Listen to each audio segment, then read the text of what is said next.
সুপ্রিয় শিক্ষার্থী, আসসালামু আলাইকুম। আশা করি সকলেই তোমরা ভালো আছো। গত ক্লাসে আমরা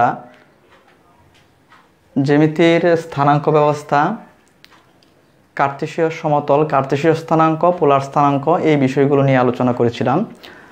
তো ওই বিষয়গুলোর মধ্যে আমরা যে প্রয়োজনীয় বেসিকগুলো পেয়েছি সেগুলো আবার একটু রিভিউ করে নিচ্ছি, কেননা আমরা সামনে যে ক্লাসগুলোতে অঙ্ক করতে গিয়ে আমাদের এই বেসিক সূত্রগুলো আমাদের প্রয়োজন হবে, সেই জন্য আমি সূত্রগুলো আবার একটু রিভিউ করে নিচ্ছি। আশা করি তোমরা এগুলা শিখে ফেলেছ, জানো, তারপর আমি একটু স্মরণ করায় দিতে চাচ্ছি। আমরা যা শিখেছিলাম তার মধ্যে ছিল যে মূলবিন্দুর স্থানাঙ্ক আমরা শিখেছিলাম 0,0। এক্স অক্ষের উপর কোনো বিন্দুর খুঁটির মান 0 অর্থাৎ ওয়াই এর মান 0, ওয়াই অক্ষের উপর কোনো বিন্দুর ভুজের মান 0 অর্থাৎ এক্স এর মান 0। তাছাড়া আমরা দেখেছিলাম যে পোলার স্থানাঙ্ক ব্যবস্থায় পুলের স্থানাঙ্ক, পুল মানে মূলবিন্দু স্থানাঙ্ক 0, 0, তার মানে পুলের স্থানাঙ্ক 0, 0। ওকে, তো আজকে আমরা এখন প্রথমে যে বিষয়টা আলোচনা করব সেটা হলো কার্তেশীয় স্থানাঙ্ক এবং পোলার স্থানাঙ্ক ব্যবস্থার মধ্যে সম্পর্ক। ওকে, তাহলে কার্তেশীয় স্থানাঙ্ক এবং পোলার স্থানাঙ্কের মধ্যে সম্পর্কটা কি আমরা সেটা আলোচনা করব। তাহলে দেখো, বিসমিল্লাহির রহমানির রহিম, কার্তেশীয় স্থানাঙ্ক এবং পোলার স্থানাঙ্কের মধ্যে, কার্তেশীয় স্থানাঙ্ক এবং পোলার স্থানাঙ্কের মধ্যে সম্পর্ক। ওকে, আমরা এই কার্তেশীয় স্থানাঙ্ক পোলার স্থানাঙ্কের মধ্যে সম্পর্ক নিয়ে এখন আলোচনা করব। তাহলে দেখো, আমরা পরস্পরচ্ছেদী দুটি সরলরেখা এক্স ও এক্স ড্যাশ, ওয়াই ও ওয়াই ড্যাশ, পরস্পরচ্ছেদী দুটি সরলরেখা এক্স ও এক্স ড্যাশ, ওয়াই ও ওয়াই ড্যাশ যারা পরস্পরকে ও বিন্দুতে ছেদ করেছে, ওই সমতলে পি একটা নির্দিষ্ট বিন্দু, ওই সমতলে পি একটা নির্দিষ্ট বিন্দু নিলাম। এখন এই পি বিন্দু থেকে এক্স অক্ষের উপর পিসি লম্ব আঁকি, পি বিন্দু থেকে এক্স অক্ষের উপর পিসি লম্ব আঁকি। এই ওসি সমান, তাহলে এই ওসিটা কার মান? ওসিটা হলো ভুজের মান, এক্স এর মান, ওসিটা হলো এক্স, ভুজের মান, ভুজ মানে এক্স, আর পিসিটা হলো খুঁটি মানে ওয়াই এর মান। ওকে, খুঁটি মানে ওয়াই। এখন এই ওপি সমান যদি আর, অর্থাৎ ও বিন্দু থেকে পি বিন্দুর দূরত্ব যদি আর, এবং কোন পি ও সি সমান যদি থিটা হয়, এই ও বিন্দু থেকে পি বিন্দুর দূরত্ব আর কোন পি ও সি সমান যদি থিটা হয়, তাহলে এই পি বিন্দুর কার্তেশীয় স্থানাঙ্ক হবে কত? কার্তেশীয় স্থানাঙ্ক মানে এক্স ওয়াই দ্বারা গঠিত স্থানাঙ্ক, কার্তেশীয় স্থানাঙ্ক হবে এক্স, ওয়াই, এবং ওই বিন্দুটির পোলার স্থানাঙ্ক হবে কত? আর, থিটা। তাহলে দেখো, আমরা একটা চিত্রের মাধ্যমে কার্তেশীয় স্থানাঙ্ক এবং পোলার স্থানাঙ্ককে উপস্থাপন করে নিলাম। তার মানে এই চিত্রটা হলো কার্তেশীয় এবং পোলার স্থানাঙ্কের মধ্যে সম্পর্ক নির্দেশক চিত্র। ওকে, তাহলে এই চিত্র থেকে আমরা যে সমীকরণগুলো পাবো সেই সমীকরণগুলোই হবে কার্তেশীয় পোলার স্থানাঙ্কের মধ্যে সম্পর্ক নির্দেশক সমীকরণ। তো সমীকরণগুলো কি কি সেটা আমরা একটু দেখবার চেষ্টা করি। দেখো, এখানে এই চিত্র থেকে আমরা, এখানে এই থিটাটা হলো সূক্ষ্মকোণ, তাহলে এটা একটা এটা লম্ব, তাহলে এটা সমকোণী ত্রিভুজের সূক্ষ্মকোণ থিটা এর সাইন অনুপাত, সমকোণী ত্রিভুজের সূক্ষ্মকোণের সাইন অনুপাত আমরা জানি কত? লম্ব বাই অতিভুজ। তো লম্ব কত? লম্ব বাই অতিভুজ। লম্ব হলো ওয়াই, অতিভুজ কত? ওপি মানে কত? আর। ওকে, তাহলে এখানে যদি আমরা আর সাইন থিটা নিচে আছে 1, ওকে, আর গুণন যদি করি আমরা, তাহলে y equal to r sine theta, y equal to কত? R sine theta. তাহলে আমরা একটা সূত্র পেয়ে গেলাম, y equal to r sine theta. Okay, এটাকে একটা সমীকরণ নাম দিয়ে রাখলাম, 1 নং সমীকরণ। আবার এই সমকোণী ত্রিভুজটার সূক্ষ্মকোণ থিটা এর কজ অনুপাত, সূক্ষ্মকোণ থিটা, সমকোণী ত্রিভুজের সূক্ষ্মকোণ থিটা এর কজ অনুপাত আমরা জানি কত? ভূমি বাই অতিভুজ। ভূমি কত? এক্স, তো ভূমি বাই অতিভুজ, অতিভুজ কত? আর। ওকে, তাহলে এখানে cos θ নিচে আছে কত 1, তাহলে r গুণন যদি করি 1 দিয়ে x কে গুণ করলে x equal to r cos θ, তাহলে x ইকুয়াল টু কত পাইলাম r cos θ। ওকে, এটাকেও আমরা একটা নাম দিয়ে রাখলাম যে নাম্বার 2 2 নং সমীকরণ। তাহলে আমরা sin θ sin অনুপাতের মান বের করলাম, সমকোণী ত্রিভুজ থেকে cos অনুপাতের মান বের করলাম, এখন tan অনুপাত বের করো। ওকে, এখন tan অনুপাত যদি আমি বের করি তাহলে সূক্ষ্মকোণ থিটা এর tan অনুপাত আমরা জানি কি লম্ব বাই ভূমি, তো লম্ব কত y, লম্ব হলো y, ভূমি কত x, লম্ব বাই ভূমি। এখন এখান থেকে আমরা আসলে দেখো এখানে আমরা x অজানা যে মানগুলো ছিল x এর মান y, x, y, r, theta এগুলো সবই আমাদের অজানা ধরে নিছিলাম। এখন এই অজানা রাশিগুলোর মান কত সেটা আমরা বের করে নিব।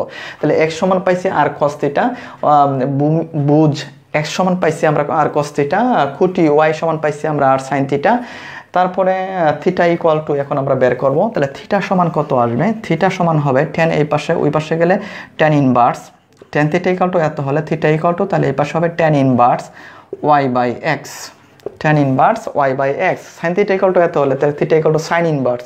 তাহলে দেখো আমরা অজানা রাশি থিটার অজানা কোণ থিটা সমান আমরা পেয়ে গেলাম কত tan inverse y by x।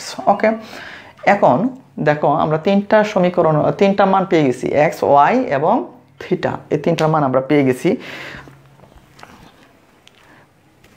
এখন আমরা x, y, থিটা তিনটার মান আমরা যেহেতু পেয়ে গেছি, এখন বাকি আছে কার মানটা বের করা, বাকি আছে আমাদের r এর মানটা বের করা। ওকে, তাহলে r এর মানটা বের করতে গিয়ে দেখো এই r আছে যে দুইটা সমীকরণে, ওই দুইটা সমীকরণকে আমরা ক্যালকুলেশন করে r এর মানটা বের করে নিব।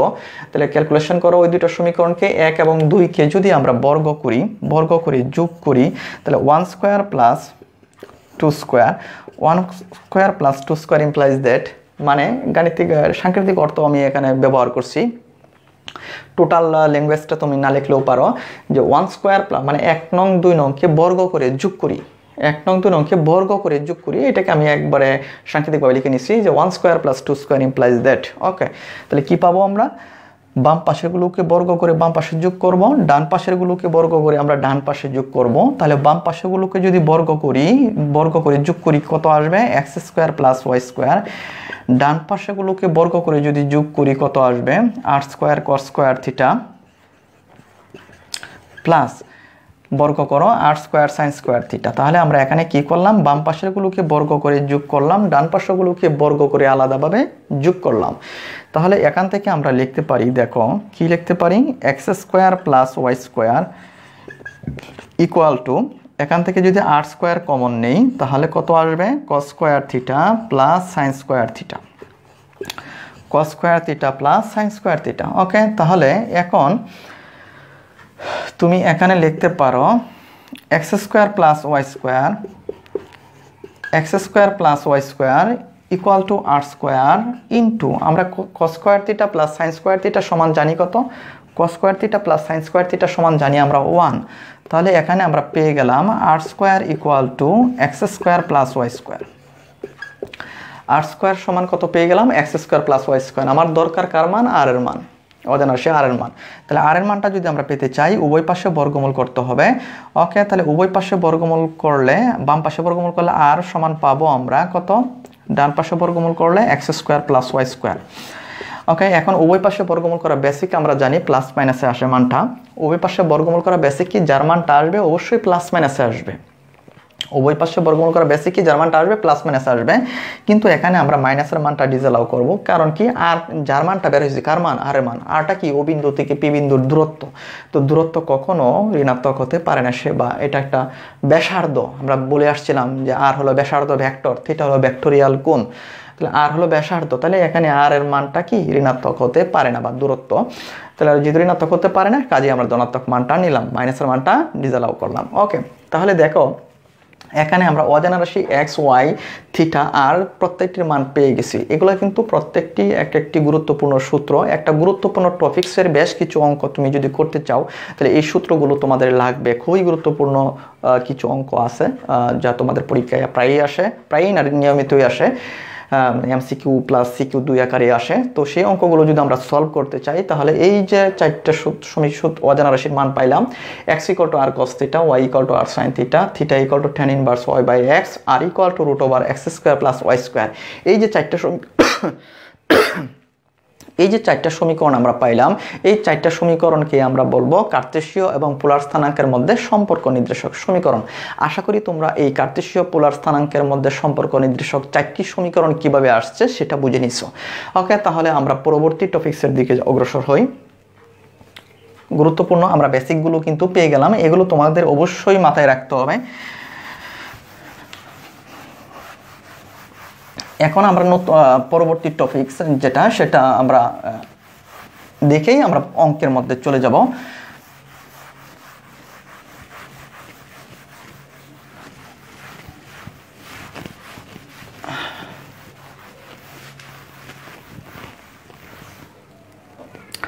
আচ্ছা, এখন আমরা যে বিষয়টা যে টপিকসটা নিয়ে আলোচনা করব সেই টপিকসটা হলো কি? সেই টপিকসটা হলো দুইটি বিন্দুর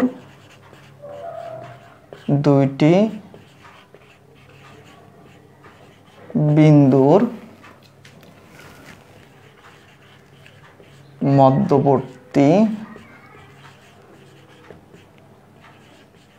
দূরত্ব নির্ণয়।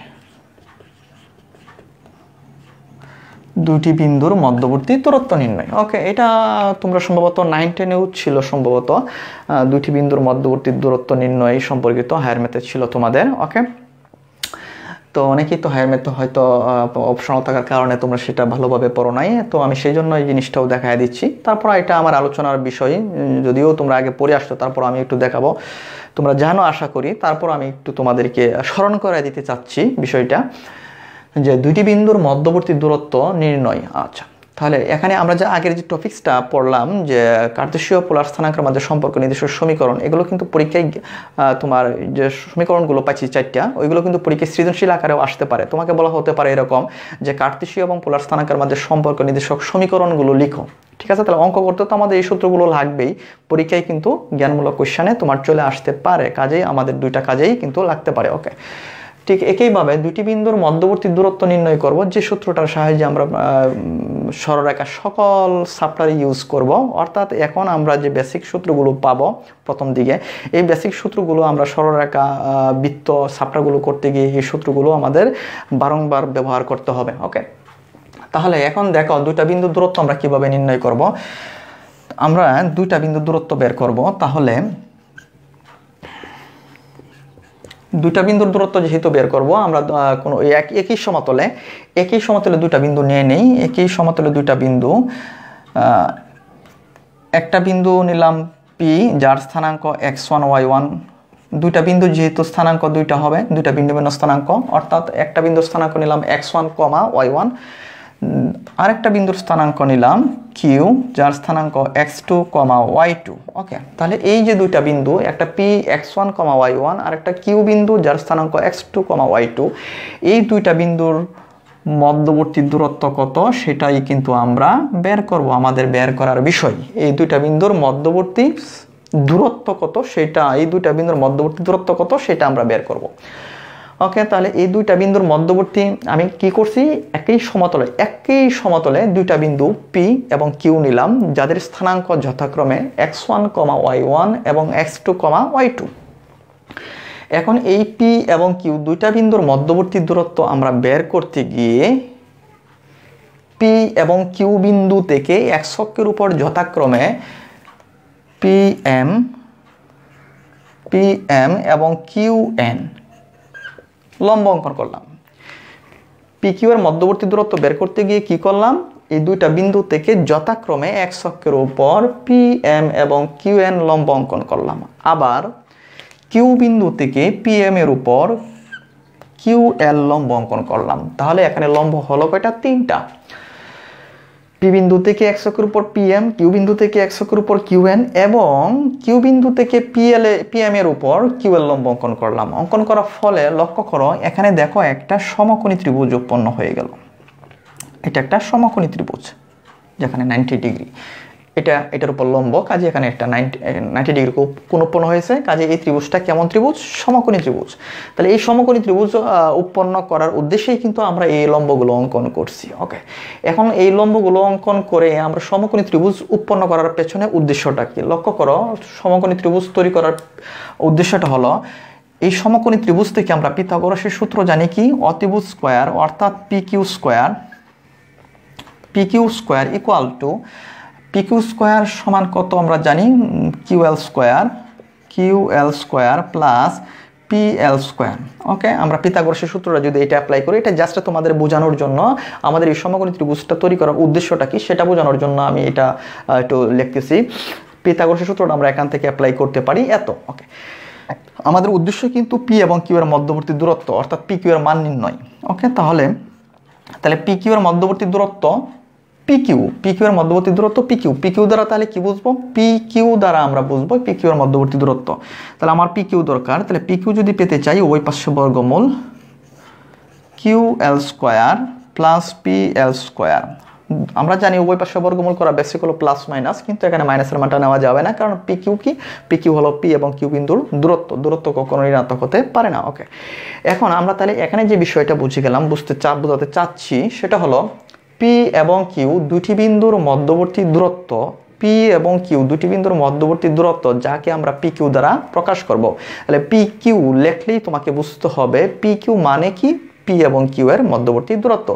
AB মানে কি? A বিন্দু B বিন্দুর মধ্যবর্তী দূরত্ব। এই বিষয়টা যেন তোমাদের জানা থাকে, কারণ পরবর্তীতে আমরা এই কাজটা অহরহ করব। ওকে, তাহলে আমাদের PQ এর মধ্যবর্তী দূরত্ব, P ও Q এর মধ্যবর্তী দূরত্ব PQ সমান কত? QL square plus PL square. তাহলে বাবারা এখানে লক্ষ্য করো, আমার দরকার কি? আমার দরকার হলো QL এর মান।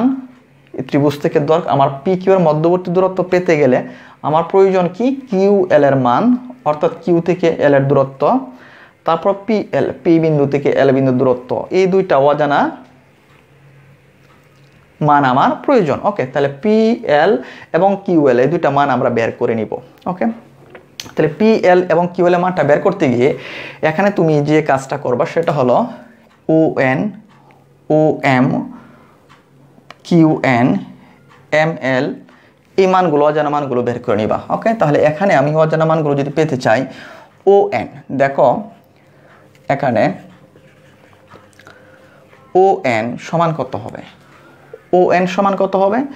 ON-টা কার সমান? দেখো তো বাবারা, ON-টা হলো এই y অক্ষ থেকে এই Q বিন্দুর দূরত্ব, y অক্ষ থেকে Q বিন্দুর দূরত্ব। এখন আমরা কিন্তু জেনে আসছি আগের ক্লাসগুলোর মধ্যে যে কোনো বিন্দুর বুজ ইকুয়াল টু y অক্ষ থেকে ওই বিন্দুটির দূরত্ব। কোনো বিন্দুর বুজ সমান কত? y অক্ষ থেকে ওই বিন্দুটির দূরত্ব। আর কোনো বিন্দুর খুঁটি সমান কত? x অক্ষ থেকে ওই বিন্দুটির দূরত্ব। তাহলে এখানে দেখো এই যে দূরত্বটা আমি চাচ্ছি ON এর মান, তাহলে এখানে ON যতটুকু, দৈর্ঘ্য যতটুকু ON এর, এই y অক্ষ থেকে এই বিন্দুর দূরত্ব কিন্তু সেম। তাহলে এখানে ON মানে হলো এই y অক্ষ থেকে এই বিন্দুর দূরত্ব। তো y অক্ষ থেকে এই বিন্দুর দূরত্ব কার সমান? ওই বিন্দুর বুজের সমান। আমরা তো জানি এটা যে কোনো বিন্দুর বুজ ইকুয়াল টু y অক্ষ থেকে ওই বিন্দুটির দূরত্ব। তো কোনো বিন্দুর বুজ x2 ইকুয়াল টু কত? y অক্ষ থেকে এই বিন্দুর দূরত্ব। তো y অক্ষ থেকে এই বিন্দুর দূরত্ব মানে কত? x2। তাহলে এই দূরত্বটা x2, তার মানে এটা x2। তাহলে আমরা পেয়ে গেলাম ON এর মান কত? x2। তারপর x অক্ষ থেকে এই বিন্দুটির দূরত্ব, ওই বিন্দুর খুঁটি সমান কত? কোনো বিন্দুর খুঁটি সমান কত? খুঁটি y2 সমান কত? খুঁটি y2 সমান হবে x অক্ষ থেকে এই বিন্দুর দূরত্ব। তো x অক্ষ থেকে এই বিন্দুটির যে দূরত্ব, এই দূরত্ব মানে x অক্ষ থেকে এই বিন্দুটির যে দূরত্ব সেটা কার সমান? ওই বিন্দুর খুঁটি y2 সমান, তার মানে এটা হলো y2। তাহলে এইভাবে যদি আমরা বের না করি, এইভাবে বের করলে আমাদের হয়তো একটু খুঁজতে হবে, একটু সময় লাগবে। এটা সহজভাবে আমরা এই জিনিসটা বের করতে পারি যে ON সমান কত। ON সমান কত সেটা তুমি সহজেই পাওয়ার জন্য এই কাজটা করতে পারো। ON কার মান? বুজের মান কত, যা ওই বিন্দুতে, এখানে যে বিন্দু থাকবে সেটাই ফলো করবা। ON কার মান? x, বুজের মানটা কত? ওই বিন্দুতে যাও, বুজের মানটা হলো x2। তাহলে ON মানে বুজের মানটা কত? ওই বিন্দুতে আছে x2। তো ON সমান হলো x2, QN কার মান? কুটির মান, y এর মান। QN-টা কার মান? বিন্দুর y এর মান। তো y এর মানটা কত? y2, বিন্দুতে আছে দেখো y2। ওকে, একইভাবে OM কার মান? বুজের মান, যা ওই বিন্দুতে আছে x1। তো OM হলো বুঝের মান, ও এম হলো বুঝের মান যা ওই বিন্দুতে আছে x1, তারপরে পিএম হলো কোটির মান, পিএম হলো কোটির মান কত যা ওই বিন্দুতে আছে y1। ওকে, তাহলে আমরা এই মানগুলো পাইলাম, কিন্তু আমার দরকার কি এখান থেকে কিউএল এর মান। ওকে, পিএল কিউএল এর মান, তাহলে এখন তুমি কিউএল এর মানটা বের করো। তাহলে কিউএল সমান তুমি লিখতে পারো, কিউএল সমান এমএন লিখতে পারি। কিউএল এর দৈর্ঘ্য যতটুকু, এমএন এর দৈর্ঘ্য ঠিক ততটুকু, তাহলে কিউএল এর জায়গায় তুমি এমএন লিখতে পারো। ওকে, লিখে নিলাম এমএন। আবার দেখো এই এমএন যে কথা, এমএন সমান আমরা লিখতে পারি ও এম। এই টোটালটার দৈর্ঘ্য থেকে, ও থেকে এম পর্যন্ত টোটালটার দৈর্ঘ্য থেকে যদি ও এন এর দৈর্ঘ্যটা বাদ দিয়ে দেই, টোটালটার দৈর্ঘ্য থেকে যদি ও এন এর দৈর্ঘ্য বাদ দিয়ে দিই, তাহলে আমরা এম এন এর দৈর্ঘ্যটা পেয়ে যাব। তাহলে এম এন সমান আমরা লিখতে পারি ও এম মাইনাস ও এন। তাহলে ও এম সমান আমরা বের করে রাখছি কত x1, আর মাইনাস ও এন সমান বের করে রাখছি কত x2। তাহলে দেখো আমরা কিউএল সমান কিন্তু পেয়ে গেলাম x1 মাইনাস x2। ওকে, সেম ভাবে তুমি পিএল এর মানটা বের করো। তাহলে পিএল সমান আমরা লিখতে পারি এই পিএম থেকে যদি এমএল বাদ দিয়ে দিই, পিএম এই টোটালটার দৈর্ঘ্য থেকে যদি এমএল এর দৈর্ঘ্য বাদ দিয়ে দিই, তাহলে পিএল এর দৈর্ঘ্যটা অবশিষ্ট থাকে। তাহলে পিএম এর দৈর্ঘ্য থেকে আমরা এমএল এর দৈর্ঘ্যটা বাদ দিব। ওকে, পিএম এর দৈর্ঘ্য থেকে এমএল এর দৈর্ঘ্যটা বাদ দিলেই পিএল এর দৈর্ঘ্য পাওয়া যাবে। ওকে, তারপর আবার দেখো পিএম মাইনাস এখানে এমএল এর দৈর্ঘ্য যতটুকু, এই কিউএন এর দৈর্ঘ্য কিন্তু সেম টু সেম। তাহলে এমএল এর জায়গায় আমরা কিউএন লিখতে পারি, এমএল এর জায়গায় কিউএন লিখতে পারি। লিখে নিলাম, এখন মানটা বসিয়ে দাও। পিএম এর মান কত y1, পিএম এর মান কত y1 মাইনাস কিউএন এর মান কত y2। আমরা তাহলে পেয়ে গেলাম পিএল এর মানটাও দেখো পেয়ে গেলাম। তাহলে এখন আমরা সমকোণী ত্রিভুজ PQL, সমকোণী ত্রিভুজ PQL আমরা কি পাই? সমকোণী ত্রিভুজ PQL এ এখান থেকে আমরা কি লিখতে পারি? ত্রিভুজ স্কয়ার মানে PQ square equal to QL square plus PL square.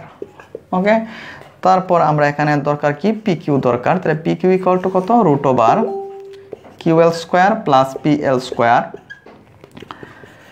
QL এর মান কত? QL এর মানটা আমরা বের করে নিছি x1 minus x2 whole square. PL এর মানটা কত? PL এর মানটা বের করে নিছি y1 minus y2 whole square. তাহলে দেখো আমরা PQ এর মধ্যবর্তী দূরত্ব কিন্তু পেয়ে গেলাম, অর্থাৎ PQ এর মধ্যবর্তী দূরত্ব না, PQ এর মান। দূরত্ব কার পাইছি? P এবং Q এর মধ্যবর্তী দূরত্ব। P এবং Q এর মধ্যবর্তী দূরত্বটাই হলো PQ। সমান কত পাইছি? Root over x1 minus x2 whole square plus y1 minus y2 whole square. আচ্ছা বাবারা, এখানে দেখো যদি এখান থেকে আমি মাইনাসটা কমন নেই, মাইনাস কমন নিলে কত? x2 মাইনাস x1, উপরে কিন্তু স্কোয়ার আছে, তো সেকেন্ড ব্র্যাকেট দিয়ে স্কোয়ারটা দিয়ে দিলাম। মাইনাস কমন নাও, মাইনাস কমন নিলে y2 মাইনাস y1 উপরে স্কোয়ার, তাহলে মাইনাসের উপরে স্কোয়ার আছে তাহলে প্লাস হয়ে যাবে। তাহলে থাকতেছে x2 minus x1 whole square plus এখানেও মাইনাসের উপর স্কোয়ার আছে, প্লাস হয়ে যাবে। তাহলে y2 মাইনাস y1 স্কোয়ার। আচ্ছা, এখন আমি যে বিষয়টা তোমাদেরকে বোঝাতে চাচ্ছি এটাও তুমি বলতে পারো। আমরা কিন্তু P ও Q দুইটা বিন্দুর মধ্যবর্তী দূরত্ব PQ সমান কিন্তু এটা বলতে পারি x1 minus x2 whole square plus y1 minus y2 whole square. আবার এটাও বলতে পারি x2 minus x1 whole square plus y2 minus y1 whole square. তার মানে P এবং Q এর মধ্যবর্তী দূরত্ব তুমি বলতে পারো root over x1 minus x2 whole square অথবা x2 minus x1 whole square plus y1 minus y2 whole square অথবা y2 minus y1 whole square. তাহলে এখন তুমি এটাকে এইভাবে না বলে আর একটু সহজ করে এক কথায় বলতে পারো, দুইটা আলাদা আলাদাভাবে উল্লেখ না করে এক কথায় বলতে পারো যে রুট ওভার ভুজদ্বয়ের অন্তর হোল স্কোয়ার। ভুজদ্বয়ের এই x1 x2 এদের বিয়োগফল মানে কি? এই দুটাই কি? ভুজ। তাহলে ভুজদ্বয়ের বিয়োগফল হোল স্কোয়ার প্লাস কুটি দ্বয়ের বিয়োগফল whole square, y1 minus y2 বা y2 মাইনাস y1 মানে কি কুটি দুইটার বিয়োগফল, মানে কুটি দ্বয়ের বিয়োগফল হোল স্কোয়ার। তাহলে এখানে দেখো বুজ দ্বয়ের বিয়োগফল এখানে কিন্তু উল্লেখ নাই এই কথাটার দ্বারা যে বুজ দ্বয়ের বিয়োগফল, তো বুজ দ্বয়ের বিয়োগফল এখানে কিন্তু উল্লেখ নাই কোন বুজ থেকে কোন বুজটা বাদ দিতে হবে। কাজেই তুমি x1 থেকে x2 কেও বাদ দিতে পারো, আবার x2 থেকে x1 কেও বাদ দিতে পারো। তাহলে বুজ দ্বয়ের বিয়োগফল এই কথাটার মানে কিন্তু এই দুইটাকেই বোঝাচ্ছে, x1 মাইনাস x2 হতে পারে, x2 মাইনাস x1 হতে পারে। আবার কুটি দ্বয়ের বিয়োগফল, কুটি দ্বয়ের বিয়োগফল এখানেও কিন্তু উল্লেখ নাই যে কোন কুটি থেকে কোন কুটি বাদ দিতে হবে। কুটি দ্বয়ের বিয়োগফল মানে তুমি y1 থেকে y2 কেও বাদ দিতে পারো, y2 থেকে y1 কেও বাদ দিতে পারো। তাহলে এই এখানে যে দুইটা কথা আছে y1 minus y2 whole square অথবা y2 minus y1 whole square, তাহলে দুইটা কথার মানে আমি একভাবে বলতে পারি কুটি দ্বয়ের বিয়োগফল হোল স্কোয়ার। তাহলে আমরা সামগ্রিকভাবে সূত্রটা কি পাইলাম, দুইটা বিন্দুর যে কোনো দুইটা বিন্দুর মধ্যবর্তী দূরত্ব নির্ণয়ের সূত্র হলো, যে কোনো দুইটা বিন্দুর মধ্যবর্তী দূরত্ব নির্ণয়ের সূত্র হলো রুট ওভার বুজ দ্বয়ের বিয়োগফল হোল স্কোয়ার প্লাস কুটি দ্বয়ের বিয়োগফল হোল স্কোয়ার। আমরা কিন্তু দুইটা বিন্দুর দূরত্ব নির্ণয়ের সূত্রটা পেয়ে গেলাম। ওকে, তাহলে তোমরা যারা আসলে বুঝছো তাহলে তারা ইজিলি তুমি কাজটা করে নিতে পারো, মনে রাখতে পারো এভাবে। তাহলে আমরা যখন অঙ্কগুলো করব অঙ্কগুলোর মধ্যে এই বেসিক সূত্রগুলো আমাদেরকে ব্যবহার করতে হবে। তো আজকে আমরা বেসিক সূত্রগুলো জেনে নিয়ে গেলাম।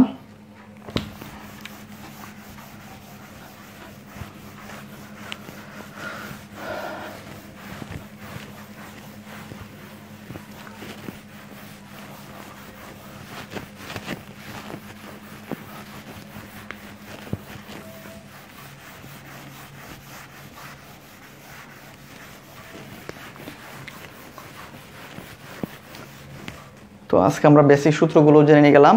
তো আগামী ক্লাসে আমরা একাধারে বেশ কিছু অঙ্ক করব। এখন শুধু তোমাদের অঙ্কই করতে হবে। আমরা সূত্র প্রয়োজনীয় যে সূত্রগুলো সেগুলো সম্পর্কে সুস্পষ্টভাবে ধারণা পেয়ে গেছি, সুতরাং এখন আর অঙ্ক করতে আমাদের কোনো রকম সমস্যা হবে না। ইনশাল্লাহ আগামী ক্লাসে অঙ্ক নিয়ে তোমাদের সাথে কথা বলবো।